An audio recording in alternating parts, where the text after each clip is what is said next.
ආයිබෝන් කියලා පිළිගන්නවා වෙල්කම් ටු ට්‍රැවල් විත් මැග්නයිට්. ඉතින් අදත් තව වීඩියෝ එකකින් තමයි ඔයගොල්ලෝගේ හම්බුවට ඇවිල්ලා තියෙන්නේ. ඉතින් ගොඩක් අය කමෙන්ට් කරලා මැසේජ් කරලා තිබ්බා වාහනේ මැනුවල් මොඩ් ඩ්‍රයිව් කරන හැටි පෙන්වන්න කියලා. ඉතින් අද ඇවිල්ලා තියෙන්නේ වාහනේ මැනුවල් මොඩ් ඩ්‍රයිව් කරන්නේ කොහොමද කියන එක ඔයගොල්ලන්ට පෙන්වන්න. ඉතින් ඒ වගේම ඔයගොල්ලන්ට ගොඩක් ස්තුතියි. හැමදාමත් වගේ ගොඩක් කමෙන්ට්ස් කරලා තිබ්බා, ගොඩක් ලයික් කරලා තිබ්බා, ගොඩක් ෂෙයා කරලා තිබ්බා. ඉතින් මගේ වීඩියෝස් බලන හැමෝටම ගොඩක් ස්තුතියි. ඉතින් ඔයගොල්ලන්ගෙත් තව මොන හරි තියෙනවා නම් ඔයගොල්ලෝ වාහනේ ගැන දැනගන්න, ඒ වගේම මොන හරි වෙන විස්තරයක් හරි මොන හරි තිබ්බොත් අනිවාර්යෙන් පල්ලෙහා කමෙන්ට් සෙක්ෂන් එකේ හරි මගේ Facebook පිටුව තියෙනවා. අනිවාර්යෙන් travel with magnite කියලා සර්ච් කරන්න. අනිවාර්යෙන් ඒකට හරි මැසේජ් එකක් දාලා තියන්න ඔයගොල්ලන්ට ඊළඟ වීඩියෝ එකේ මොකක්ද ඕනි කියලා. ඉතින් මට පුළුවන් විදියට මට ටයිම් තියෙන වෙලාවට ඉතින් ඔයගොල්ලන්ට ඒ වීඩියෝස් ගෙනත් දෙන්න මම සැදී පැහැදී ඉන්න ඔයගොල්ලෝ වෙනුවෙන්ම. ඉතින් අද ඉතින් වීඩියෝ එකේ මම පෙන්නන්නේ ඉතින් ලොකු දිග වීඩියෝ එකක් වෙන්න නැති වෙන්න පුළුවන්. ඒ වුණාට බොහොම කෙටියෙන් අවශ්‍ය තොරතුරු විතරක් මම ඔයගොල්ලන්ට මගේ වීඩියෝ එකෙන් අද මම ඔයගොල්ලන්ට ගෙනත් දෙන්න හිතාගෙන ඉන්නවා. ඉතින් බල ඉඳලා වැඩක් නැහැ නේ. නගින්න වාහනේට යන ගමන් කතා කරමු. යන ගමන් පෙන්නන්නම් අද මොකද්ද වෙන්නේ කියලා මැනුවල් මොඩ් ඩ්‍රයිව් කරන හැටි. වෙන විදිහට ඩ්‍රයිව් කරන්න යන්න එපා. මැනුවල් මොඩ් විතරයි පෙන්නන්නේ අද. හොඳයි. එහෙනම් යමු වීඩියෝ එකත් එක්ක රැඳිලා ඉන්න.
බලන්නකො ඉරිදවලත් වාහන කොහොමද කියලා.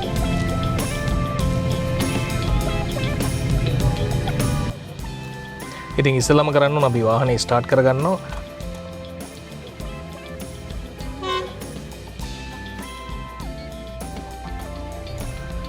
ඉතින් වාහනේ ස්ටාර්ට් කරගත්තා මෙන්න මේ විදියට. මොන ළමයි කෝච්චියකුත් යනවා ඒ ඇස්සේ. ඉතින් ලස්සන සීනරි එකක් කියලා හිතනවා. ඉතින් හරියට AC එකක් දාගමු. රයිට් එහෙනම් අපි යමු. අද මැනුවල් මොඩ් එක එලවන විදිය තමයි ඔයගොල්ලන්ට පෙන්වන්න යන්නේ. ඉතින් අද බලමු එහෙනම්. ඉතින් අද බලන්න යන්නේ අද මැනුවල් මොඩ් ඩ්‍රයිව් කරන විදිය. ඉතින් හරි ඔයගොල්ලන්ට මම පෙන්වන්නම් මේකේ. ඉතින් දැන්ට මෙහෙම තියෙන්නේ. හරි. ඔයගොල්ලන්ට පේනවාද මෙතන RND කියලා තියෙනවා. ඒ වගේම M සහ M+ සහ M- කියන එකකුත් මේක උඩට තියෙනවා. ඉතින් ඒ වගේම ඩෑෂ්බෝඩ් එකේ පෙන්වන්න ඕනේ දැනට මේකේ තියෙන්නේ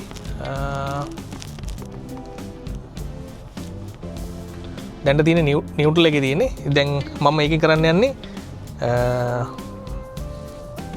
දැන් මේක කරන්න යන මම M එකට මෙන්න මෙහෙම ගියර් ලීව් එක නියුට්‍රල් එකේ තියෙද්දි දාන්න කලින් ඉස්සෙල්ලා D එකට දාලා D එකට දාලා තමයි M එකට ඔන්නෝම මේ පැත්තට ඇන්ගල් කරන්න. එතකොට M එක වැටෙනවා. එතකොට M1 එක දැන් මේක ගියර් එක වැඩි කරන්න ඕන නම් M පල්ලෙහාට තමයි shift කරන්න ඕන. එතකොට ගියර් එක අඩු කරන්න ඕන නම් ඉස්සරහට තමයි දාන්න. දැන් ඕගොල්ලන්ට මම ඩෑෂ්බෝඩ් එකේ පෙන්නන්නම් මෙතන.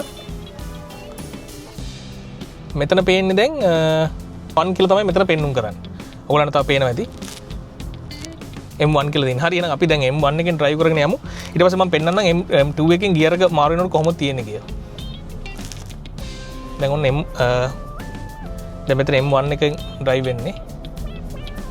එතකොට ගියර් එක අපි ප්ලස් කරගන්න ඕන නම් තව අන්න දැන් ගියර් එක M2 එකට. එතකොට manual mode 2. දැන් ඔයගොල්ලන්ට මම ඩෑෂ්බෝඩ් එකෙත් බලන්න පුළුවන්. M2 තියෙනවා. හරි. දැන් ඊට පස්සේ ආයි දැන් මම ගියර් එක පල්ලෙහාට දැම්මොත් manual mode 3. එතකොට ගියර් එක දැන් අපිට දැන් හිතන්නකෝ M1 එකට ගන්න ඕන නම් මෙහෙම යන ගමන් M2 වැටුණා. ඔන්න ගියර් එක ඩවුන් ෂිෆ්ට් වුණා. එතකොට එතන M2 පෙන්නනවා දැන් ආයි ඩවුන් ෂිෆ්ට් කරොත් ඔන්න M1 එකට වැදලා වාහනේ ෆස්ට් ගියර් එකට වැටෙනවා. ඊට පස්සේ දැන් අපි දැන් හිතන්නකෝ දැන් අපිට දැන් ඕනි ඩ්‍රයිව් කරන්න ඔටෝ ඩ්‍රයිව් කරගන්න ඕන නම් මොකද කරන්නේ? ගියර් එක වෙන්න එහෙම කළා සිම්පලි මේ පැත්තට දානවා. එතකොට ඔටෝ තමයි ඩිටෙක්ට් කරගන්නේ. දැන් ඩෑෂ්බෝඩ් එක බැලුවොත් එතන A1 කියලා තියෙන. ඉතින් ඔටෝ මෝඩ් යන්නේ. ඉතින් ඔන්න ඔක තමයි මට අද පෙන්වන්න ඕනුනේ ඔයගොල්ලන්ට. ඉතින් මේ ඉතින් මං හිතනවා ඉතින් ඔයගොල්ලන්ට වැදගත් වෙයි කියලා. මොකද සමහර අය අහලා තිබ්බ ගොඩක් මේ අයියේ මේ මැනුවල් ඩ්‍රයිව් කරන හැටි පොඩ්ඩක් පෙන්වන්නකෝ එහෙමයි කියලා. ඉතින් මම හිතනවා ඒක පොඩ්ඩක් වැදගත් වෙයි කියලා. ඔයගොල්ලන්ට ඉතින් පල්ලෙහා කමෙන්ට් සෙක්ෂන් එකේ අනිවාර්යෙන් කමෙන්ට් එකක් දාගෙන යමු. ඔයගොල්ලන්ට හිතුණු දේ සහ ඔයගොල්ලොත් මම නොදන්න දෙයක් තිබ්බොත් අනිවාර්යෙන් ඒකත් පල්ලෙහා කමෙන්ට් සෙක්ෂන් එකේ අනිවාර්යෙන් කමෙන්ට් එකක් දාන්න කියලා ආදරෙන් ඉල්ලනවා. ඉතින් බොහොම ස්තුතියි හැමදාම වීඩියෝස් බලනවා. ඉතින් කමෙන්ට් කරනවා. ඉතින් ගොඩක් ස්තුතියි ඒවට. ඉතින් අනිවාර්යෙන් තවත් ලස්සන වීඩියෝ එකකින් අපි ඉස්සරහට හමු වෙමු. ඉතින් බලන්න කොහොමම ඉස්සරහ අද ලස්සනයි මේ ඉතින් මේ අද බම්බලපිටිය මැරින් ඩ්‍රයිව් එක පැත්ත හරි ලස්සනට තියෙනවා. ඉතින් මේ මොකද මේ වාහනේ ඒ පිල එකත් ඉතින් හරිම හොඳයි. ඒ කියන්නේ ගොඩක් කවර් වෙලා නැහැ. හොඳට පේනවා. විසිබිලිටි එක අතින් වුණත් වාහනේ ඇත්තටම හොඳයි. ඉතින් ඒ අතින් ඒ හැමදේම තියෙනවා. විසිබිලිටි පැත්තෙන් වුණත් ඉතින් ඒක වටිනවා අනිවාර්යෙන්.